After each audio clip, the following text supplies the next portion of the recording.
जय शिवराय मित्रांनो. आता आम्ही चाललो आहे उज्जैनला. आमची आता आम्ही आलेलो कामोड्यावरनं. आता आम्ही आहो मुंबई सेंट्रलला. तर तो आम्ही प्रवास दाखवू नाही शकत कारण ती खूप गर्दी होती.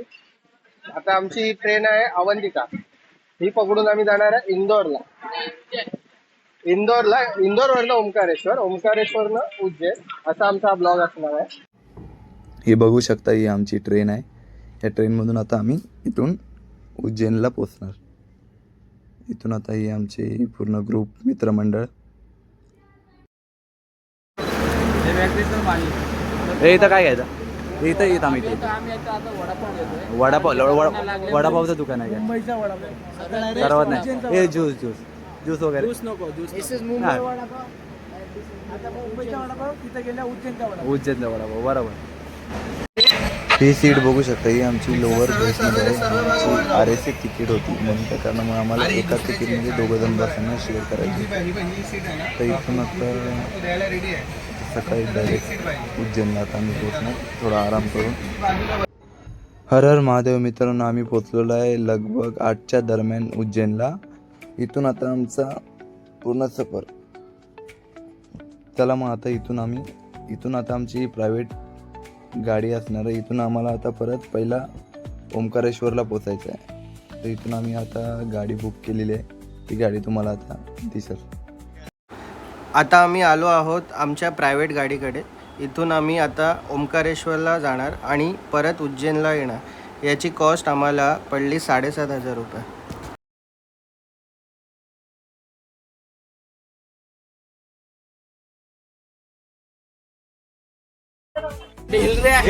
गाड़ी बहुत हिल रहा है और सब झूल रहा है और ये इधर ये फूल रहा है और ये तो बड़े चाचा पाय बाजूला करना. मोठ्या टॅग नाही गेला. हे मित्रांनो, आम्ही हॉटेलला पोहोचलेलो आहे आणि मी तयार पण झालेलो आहे ओंकारेश्वर मंदिराला निघायला. मोबाईलच नाही ठेवलेला बरं आहे. इथून आता तुम्ही हा रूम बघू शकता. आम्ही इथं 5 जण झोपणार, तिकडे 6 जण झोपणार. असे 2 रूम घेतलेले. हॅलो गाईज, हे आता आम्ही जस्ट आलोय ओंकारेश्वर ज्योतिर्लिंग. 12 ज्योतिर्लिंग मधलं एक ज्योतिर्लिंग. किती सुंदर आहे. इथे बाजारपेठ पण आहे, नाश्ता. एका पुजाऱ्याला विचारून आम्हाला माहिती नव्हतं, तर त्यांनी आम्हाला दाखवलं कसं VIP पासचं एंट्री करून आतमध्ये जायचंय. हे भक्ती आश्रम आहे. खूप सुंदर सुंदर आहे बघण्यासाठी इकडे. आणि इकडे हा वरचा व्ह्यू आणि हे बोटिंग. हा व्ह्यू एक नंबर आहे. व्ह्यू तुम्ही आलात तर नक्कीच बघा. इथे सगळं बोट हे करतात आहे. 6:30च्या नंतर मला वाटतं इकडे बोट बंद करतात, त्यामुळे लवकर आला तर 6:30च्या अगोदर या. 6:30 वाजता ना काळोख पडला का बंद करतात. मस्त मस्त बोटी आहेत.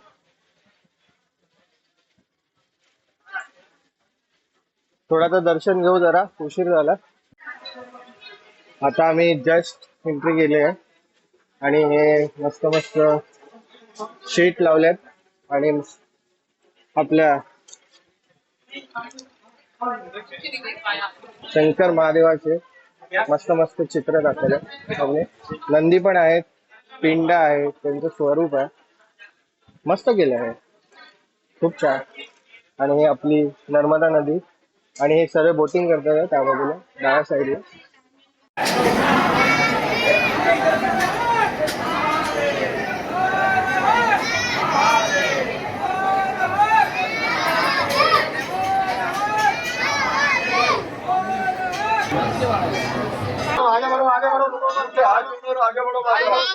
हाथ जोड़ो दूर से, हाथ जोड़ने के दर्शन है.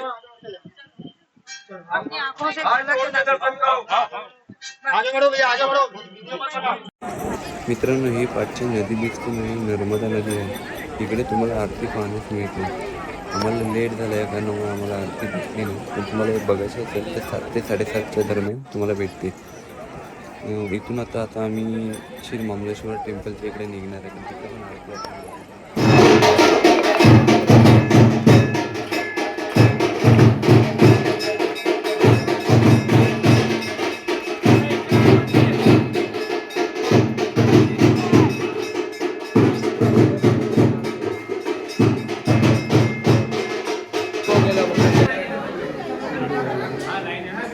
पार्वती माता बाबा का भेट.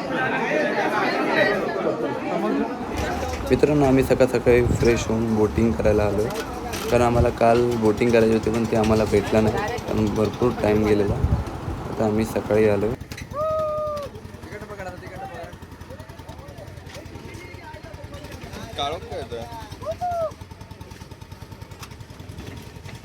चला आता आम्ही निघालो आहे बोट राईडला नर्मदा नदीच्या.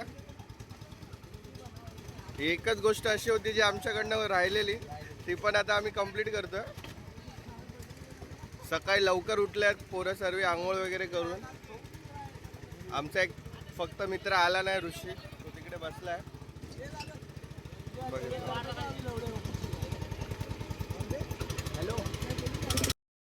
या बोट राईडमध्ये तुम्ही ओंकारेश्वर मंदिराचा व्ह्यू पाहू शकता.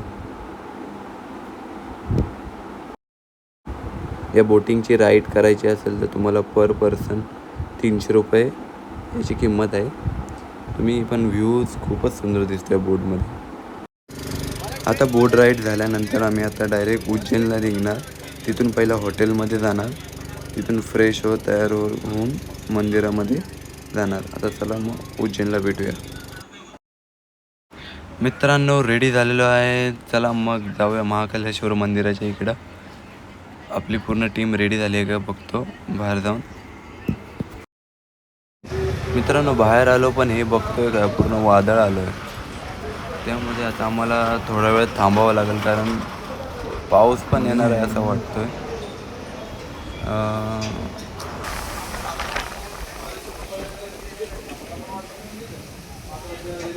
मित्रांनो, आम्ही महाकालेश्वर मंदिराच्या इथं एंट्री तर केली, कारण आमच्याकडे VIP पास होती. तुम्ही पण येत असाल तर तुम्ही ऑनलाईनमध्ये VIP पास काढून घ्या, कारण तुम्हाला गर्दी भेटणार नाही.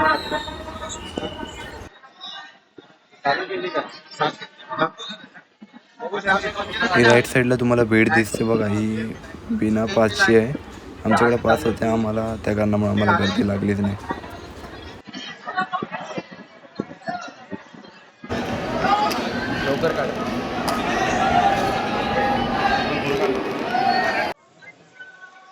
मला वाटतं आता आम्ही दर्शन घेतलं उज्जैनचं.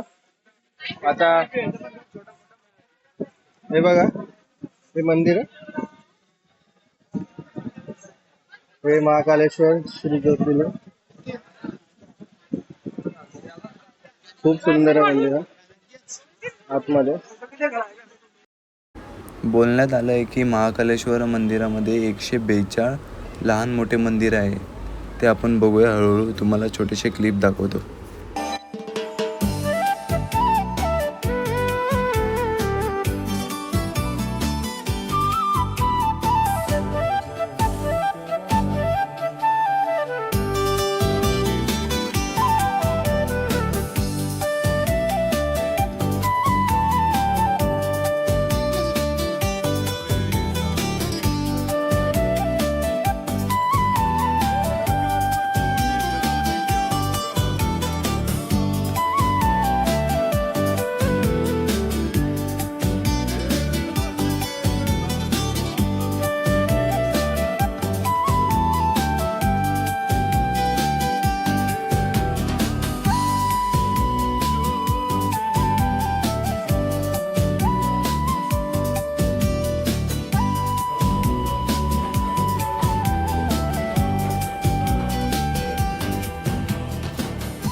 कसं वाटलं मित्रांनो? आपल्याला अनेक सुंदर पवित्र मंदिराचे दर्शन करायला भेटले. मग प्रत्येक मंदिराचे वेगवेगळे काहीतरी इतिहास होता, ते आपल्याला अनुभव करायला मिळाला. आता आपण रात्रीच्या दरम्यान इकडे येणार, कारण आपल्याला हरसिद्धी मंदिराचे आपल्याला दर्शन घ्यायचे आहे.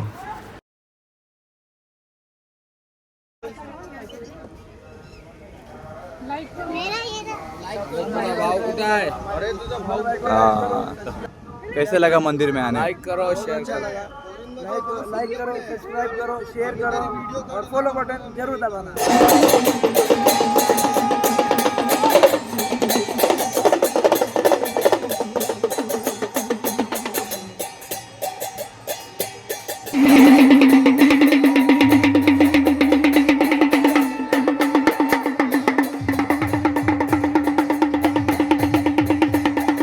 महाराज की।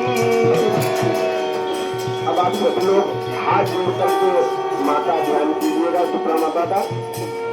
हम जो है पूजन को शुरू करने जा रहे हैं। जो जो प्रक्रिया होगी पंडित जी लोग पूरी करेंगे और आप लोगों को मन में विचार करना कि आप भी कर रहे हैं।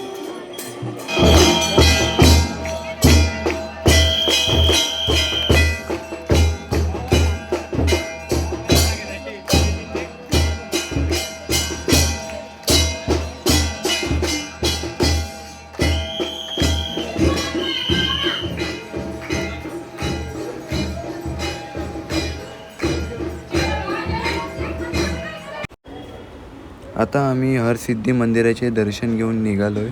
इथं आता आम्ही इकडं आलोय. इकडं बोलतात जसं की पाण्यावर उमटलेले महाकालेश्वराचे प्रतिबिंब आपल्याला दिसतो. त्यामध्ये आता बघूया आपण तिकडे जाऊन. पण इथं काही छोट्या छोट्या मूर्त्या आहे, त्याचे तुम्हाला छोट्या छोट्या क्लिप दाखवतो.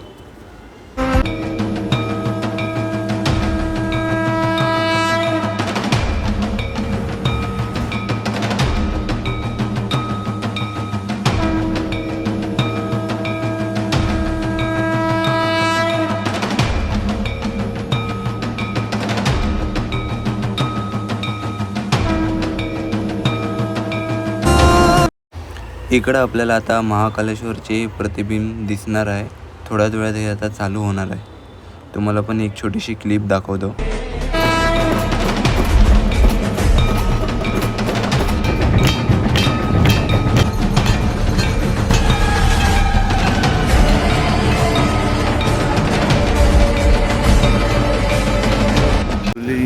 रात्री आम्हाला तिकडच्या स्थानिक लोकांनी सांगितलं की सकाळी जर तुम्ही पहाटे 5 वाजता कालभैरवाच्या दर्शनाला गेले तर तुम्हाला 5 मिनिटात दर्शन मिळेल. तिकडनं आम्ही पुढे 5 मंदिर एक्सप्लोअर केले. आता तुम्हाला पुढे दाखवतो.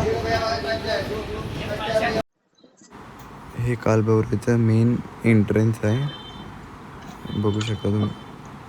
इथून आता तुम्हाला छोटीशी क्लिप पण काढले कालभैरव मंदिराच्या इकडं.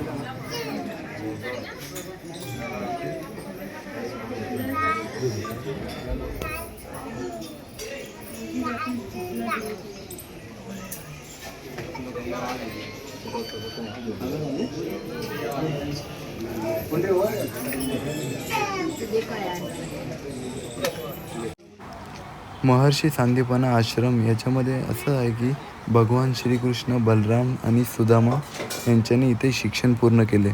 तर आपण आतमध्ये बघूया असं म्हणजे काय काय आहे. आपल्याला आमचे आता गाईड पण दिसतील बघा. हे गाईड आहे आमचे. हे गाईड करणार आहे, मग तुम्हाला इन्फॉर्मेशन नाही देणार आहे. असं म्हटलं जातं की इथं 64 दिवसात श्रीकृष्ण भगवान होते. त्यांच्यानी 64 दिवसात 64 कला शिकली.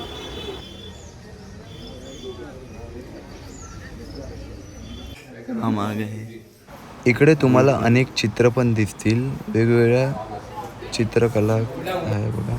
हे बघा पुराण, आणि हे दुसरं बघितलं गेलं तर गीतांजली. असे अनेक अनेक प्रकारचे चित्र आहे आणि त्यांच्यानी कसं काय केलं, कसं काय.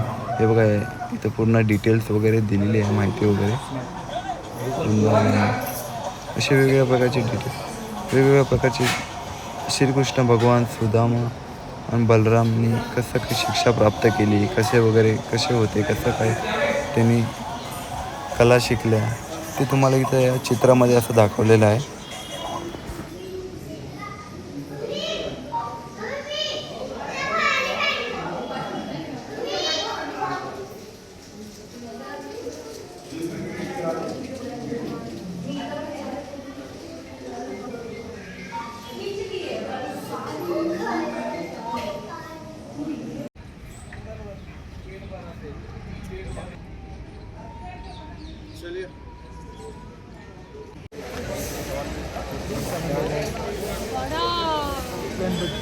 ₹20 सवारी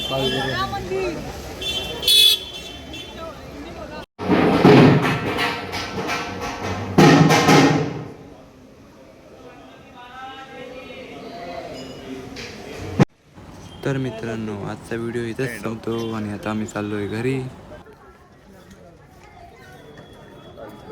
व्हिडिओ आवडला असेल तर लाईक अँड शेअर आणि चॅनलला सबस्क्राईब करायला विसरू नका.